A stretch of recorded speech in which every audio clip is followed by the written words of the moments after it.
Hello, and welcome back to another episode of Let's Play Civilization 6, episode 3 of our Mongolia attempt. It's been a few weeks now since episode 2 was uploaded.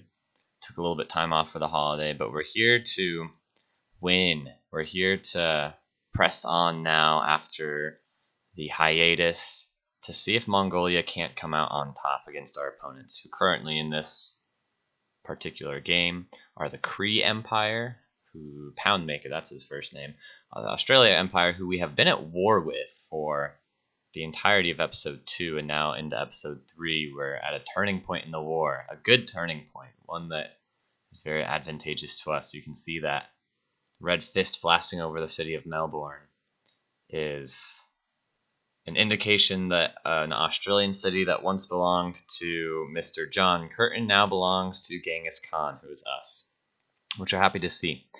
But get ready for the slowest 30 turns or so we can possibly imagine, because if I had to guess about the difficulty of maintaining a city this close to such large populated city centers of an opponent, it's going to take some doing. It's exciting to have won Melbourne. Our military is hanging in there. There's still a little bit of military presence by Australia. The only thing we can see currently is the Caravel that's just hanging out in the water, which, although we don't have naval units that it would be posing a threat to unit-wise, we do have Melbourne on the coast, meaning if they were to stage a counterattack, that Caravel could help them do so.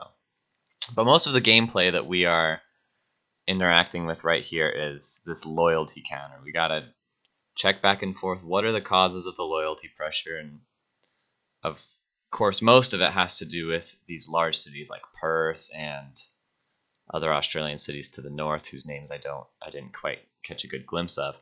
But they have large populations, 12 population, 14 population in Sydney, Canberra, 10 population.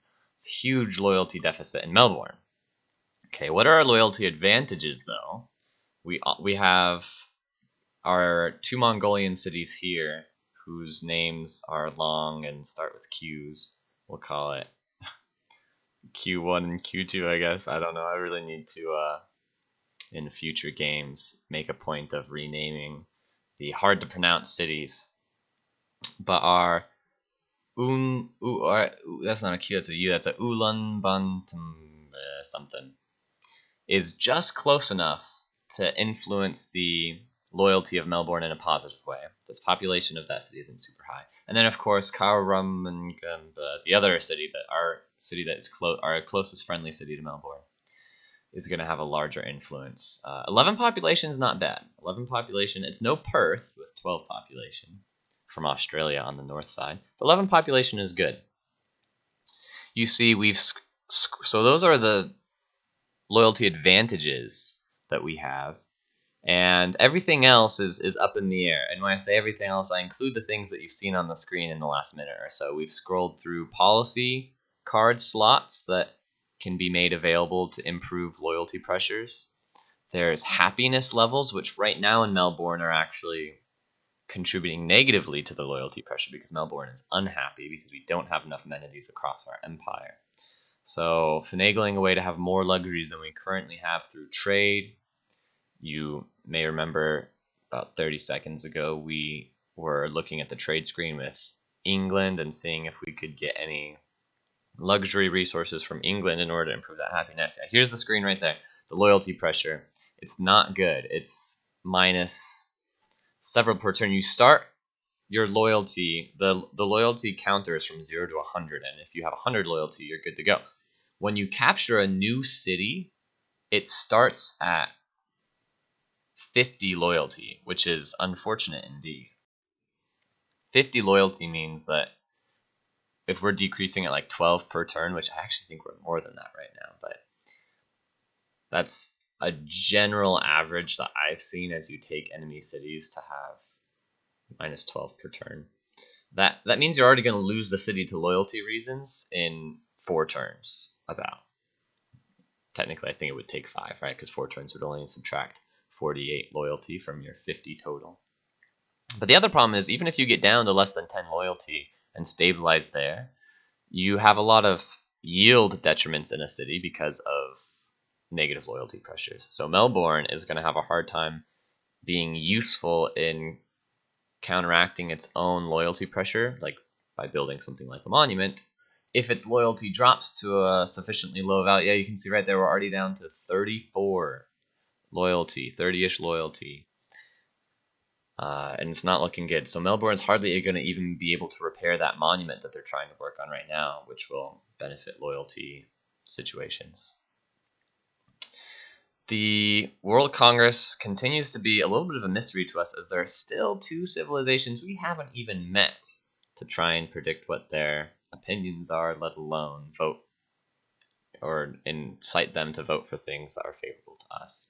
It looks like we got the trade route benefit again. We had that earlier in the game, and it looks like we secured it once more. Probably the Kree Empire helping us out there, since we're allies with them, and their trade routes to us become better if they vote for that diplomatic policy that gives us an extra trade route. So that'll be a nice advantage, especially since I think we still have that extra trader that we had to just decommission for a while. It's chilling in one of our cities that may be able to start up a trade route once again. I don't remember which city it's in. I'm scanning. I don't see it around anywhere, but maybe we had a trader that was raided and we're not at +1 traders anymore. Neither here nor there. One of the other big turning points in this war, or momentum changers in this war, since we're struggling with whether or not we're going to hold on to Melbourne. Like I said, it's going to take a lot of like right here, these policy cards. We're going to be scrolling through a lot of different screens, considering a lot of different options, opening our governor screen in order to consider which governor will be able to give us the largest advantage in holding on to the loyalty issues. It turns out all the governors provide the same amount of positive loyalty pressure to friendly cities. In the previous expansion, Rise and Fall, I think it's Adani lady, the one who affects city-states, she had a bonus in which she could increase the loyalty pressure of friendly cities plus within 9 tiles by +2. They got rid of that bonus, and so I think that was one thing I keep checking. I've checked the governor pool a couple of times, is to just make sure I haven't missed that anywhere. I'm pretty sure here in the Gathering Storm expansion, her benefit of providing +2 loyalty to cities that are within 9 tiles of the city she is stationed in is no longer an advantage. She does still have the bonus that decreases loyalty in enemy cities that are within 9 tiles of the city that she is at by 2 loyalty, -2 loyalty to enemy cities. But that's not useful here if we're trying desperately to hold on to Melbourne. One thing we can do, and you can see that's obviously what we are attempting with our units up in the north, one thing we can do to try and hold on to Melbourne is if we can take Perth and burn it to the ground, the Australian city of 12th population, then suddenly the population loyalty pressure on Melbourne is reduced significantly. There is some Australian resistance, and our army's forces are not overwhelming in numbers or power. So it's a little bit too much of a fair fight. You can see Perth's walls are almost down, but his units are stronger. There aren't many of them, but they are stronger. And like I said, without an overwhelming numerical advantage in our weaker units, I think we might, our siege of Perth might come to a halt. We'll see if they send in more units. If they don't, there's a chance that even one more, I think that unit's called a Cossack.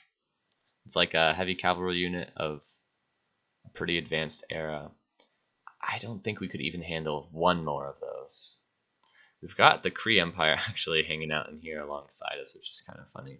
No more units showed up this turn. The walls are almost down. We can't put them under siege because if we circle around to the north side of Perth, there are going to be 2 different encampment districts that will be within range of firing at our units, which is just not a volley that we can withstand.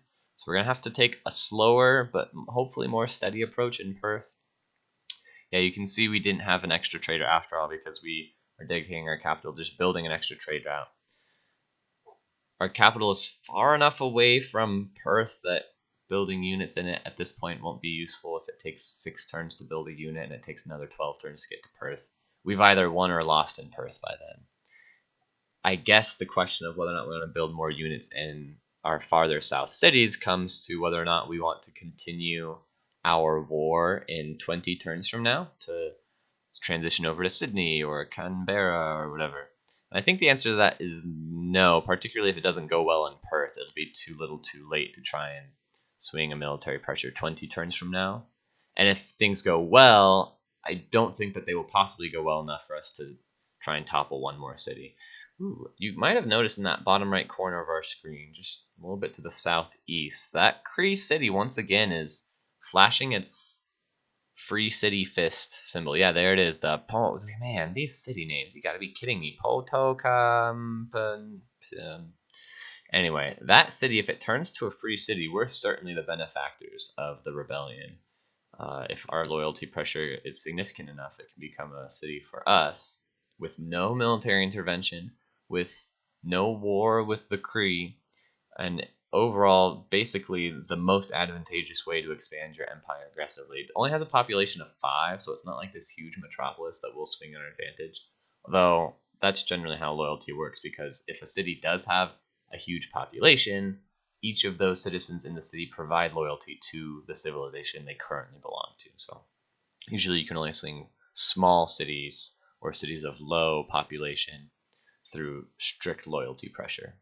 And the Cree Empire, and I think I mentioned this in episode 2, and they have been in this state for a long time, they are in a dark age, which compared to our normal age is a big reason why there's that potential to steal that city. It doesn't look like it's flashing back and forth either. They don't have any unit stationed in there moving in and out. By the way, you see we have a knight that's hanging out in Melbourne. One of the other troubles of trying to... We've just lost so many units in Perth. We've lost our siege unit. We've lost our melee units. I can't believe he held on to Perth. That's frustrating. It's a big turn, not just because we don't get to take Perth, though we wouldn't have been able to hold on to it anyway, but because these Melbourne loyalty issues are about as dire as they can be. We're slowing down here once again to figure out, is there anything we can do? They're attacking the city slowly. It's not going to be I think it was the Caravel that attacked it, and you can see the Caravel's about dead now. I don't think it's going to be a military concern for Melbourne. It's just going to be a loyalty concern. It's dwindling and dwindling. We've just got a few more turns to hold on to it to try and figure out something we can do. Here we're even checking the Civilopedia to see if we purchased a spy, if spies have any capacity to improve the loyalty in a city that they're stationed in. I don't think that they do. We're going to chat with England, see if we can negotiate for any more luxuries. Take a look at the screen that shows us the accounting of the luxuries that we have, the luxuries that other people have, and I think we already bought every luxury off of England that we can. It's really close to stabilizing. Really close. We're at 12 loyalty. We can last 1 or 2 more turns here to hold on to Melbourne. I believe. I think the biggest thing that we're going to have to employ is maybe we can switch governments? I hadn't considered that. I don't think any of the governments are going to make a difference. We already have the policies that are enabling us to have as much loyalty as pressure as possible. Oh, look at that. Loyalty is going up. Yeah, it's this Bread and Circuses project that we just started last turn in our non-Melbourne northernmost Mongolian city. So the Bread and Circuses project is something you can work on in a city if you have an entertainment complex district, and it improves the loyalty pressure from that city. Again, as most loyalty pressures work, within 9 tiles. And Melbourne is actually positive in its loyalty pressure for the first time in several turns. I can't believe we've done it. We've employed everything we can, trading for luxury resources, wild or just policy card slots, both the diplomatic one and there's a military one that are giving us a loyalty advantage, loyalty pressure for governors and loyalty pressure for garrisoned units. We're employing another policy card slot for more amenities. And now we've worked on the Bread and Circuses project, and it's all finally been enough. A lot of times the loyalty pressure of minus whatever it is, like 20 or more, seems insurmountable. And in this case, because there are so many options to just slightly bump the loyalty pressures up, but I've always felt that the loyalty pressures start so negative in a city like Melbourne in this situation that stacking those small advantages just never really add up. But we really have stacked every advantage we possibly can into a winning situation as far as loyalty is concerned in Melbourne. I think that Bread and Circus project in our other Mongolian city is also going to impact our ability to take over the Cree city that is to our east. So kind of doubling down on the benefit of the Bread and Circus project. You can see in our Ulan something city. Oh man, the other Cree city too. The Cree has 2 cities now that have loyalty issues. Amazing. But you can see we actually have 2 cities that are working on the Bread and Circus project. The one farther south, Ulaanbaatar, I think we only recently got the entertainment complex there for pretty much no other reason than to be able to work on the Bread and Circuses project. So pretty outstanding, the advantage that we are able to stack as far as loyalty goes. Even though our military offense came to a halt in Australia, that might be okay as far as the advantage and momentum we were trying to swing from this era of the game. And you can see right there why.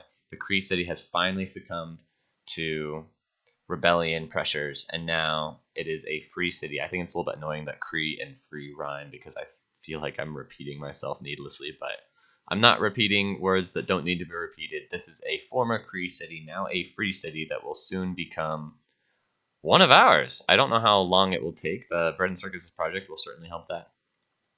Elsewhere in the Empire, you can see we're just making some slight optimizations as far as yields and production and outputs in our cities.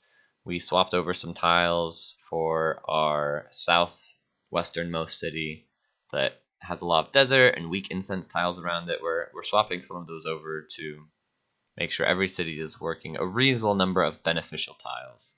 We've got that Yai city, I think that's how you pronounce that, that is another weak one, surrounded by a lot of desert, but giving it just enough tiles to be productive. It's created that aqueduct that helps the housing problem, since it doesn't have access to fresh water.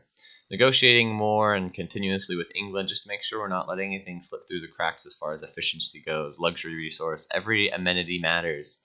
Even though Melbourne is at positive loyalty per turn, it's marginal, and we want to try and stack it more significantly so that way we can afford to, if we don't take more cities in the future, have Melbourne as our northernmost frontier of the Mongolian Empire.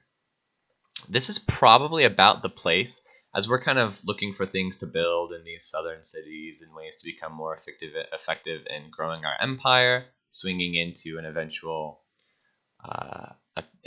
modern era or information era. I know those are kind of on the horizon. We're still in the industrial era. After industrial is modern though. So we're coming up on it. It's like modern atomic information. But as we come into these eras, I think the number one way to improve what we're currently doing, never mind the huge opportunities we have with war and loyalty, would be to settle more cities, like on another continent or something. But because we've been really slow to go across the top of the tree, navigating the ocean is not the top of the tech tree. Navigating the ocean is not a very attractive option. And as far as settling more cities on our continent, you can see we've really been scraping the bottom of the barrel as far as where we can settle new cities. There's no other speck of land that we could possibly take advantage of more than we are now as far as city settlement.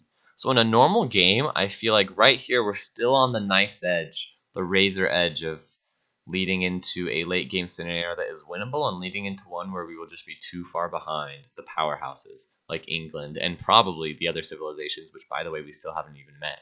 Another big deficit. And I think in a normal situation in another game, that razor's edge, which side of it we fall on, would be determined by our ability to settle some key cities here. And it's just not an option that we are currently able to pursue. We're going to negotiate a little bit with Australia since the attack on Perth failed. There's really no reason to have this war continue to go on. Let's try and clean him out for everything he's got, money, luxury, diplomatic points even, since he gave a lot of those to us. And see what else we can do. Clean up some of these notifications on the right. Try to optimize the city-state envoy system. We really like being friends with Muscat. We're a very economic civilization at this point. A lot of the early game advantages and focuses that we did as far as city building included campuses, of course, but also commercial hubs. So we have a lot of commercial hubs, we have a lot of trade routes, we have a lot of gold, and so Muscat is definitely a civilization that we want to have the suzerain bonus from. Yeah, we can work on rifling, work our way towards the more advanced military options, the more advanced production buildings, and such as we transform into the modern era, transition into the modern era. But I really don't know. My best guess as to where our advantage is slipping is in this chunk of time, these turns right here. We're gonna go ahead and wrap up the episode here. There are a lot of things that went our way, but there are a lot of things that didn't. And while it was a miracle to hold on to Melbourne and get a free city from the Kree Empire's rebellion, our landlocked nature in the war petering out, so we couldn't claim more cities to the north, may just be the end of us. We'll see what happens in the next episode. Thank you so much for watching. We'll catch you next time.